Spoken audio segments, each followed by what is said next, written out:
მე ვერ ვსწავლობდი მათემატიკას ერანაირად რა მე-4-დან მე-6 კლასამდე ნოქალაქებში ყავდა ძალიან მაგარი მასწავლებელი ლიანა ბაღათური.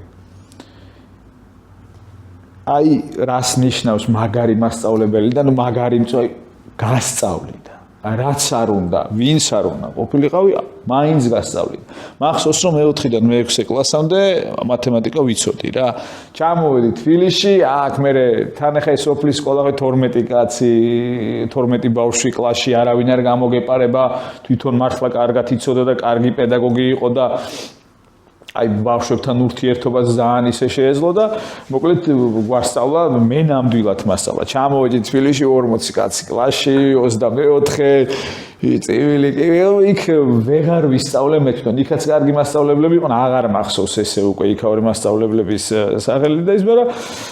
აქ ვეღარ ვისწავლე. ეხლა როგორი იყო მე თქვათ დაიბარებდნენ დედაჩემს და ნუ ეუბნებოდნენ რომ ნუ აზრი არ აქვს, ამ სიას რომ ამოეკითხა რომ ვარს თუ ვიტყოდი ორიან უნდა დაეწერათ მათემატიკაში და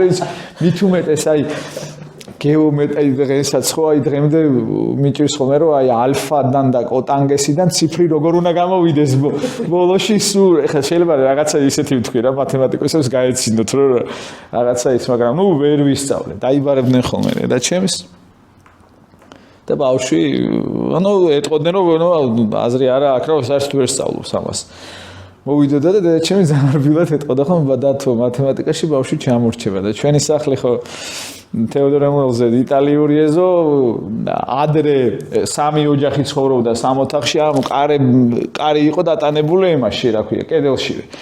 ეხლა ეს გინდა ამოაშენე გინდა და ფარღალალარი და გესმის გვერდიდან როგორ მესხობა მაჩემს ქონდა ფიზიკა მათემატიკა კომაროვი დამთავრებული როგორ მე ფიზიკა აი ამას რო გავიგებდი ვაიმე მეთქი უნდა შემოსულიყო